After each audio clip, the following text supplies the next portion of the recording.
नमस्कार. मी डॉक्टर सुहास विद्याधर अभ्यंकर, सुघटन शल्य चिकित्सक म्हणजे प्लास्टिक रिकन्स्ट्रक्टिव्ह सर्जन आहे. गेली 30 वर्ष मी प्लास्टिक रिकन्स्ट्रक्टिव्ह सर्जरी करत आहे आणि मसिना रुग्णालयाशी संलग्न आहे. तसंच BJ Wadia hospital for children तिथे सुद्धा मी कार्यरत आहे. जगद्गुरू रामानंदाचार्य नरेंद्राचार्यजी यांच्या प्रेरणेतून आणि मार्गदर्शनाखाली आजपर्यंत 176 मरणोत्तर देहदान झालेले आहेत.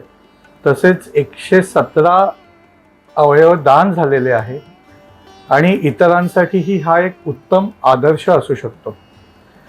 या त्यांच्या कार्याबद्दल मी मसिना हॉस्पिटलतर्फे जगद्गुरू रामानंदाचार्य नरेंद्राचार्यजी यांचे मनपूर्वक आभार मानतो आणि त्यांच्या ह्या सेवाभावी उपक्रमासाठी त्यांना आमच्यातर्फे हार्दिक शुभेच्छा देतो.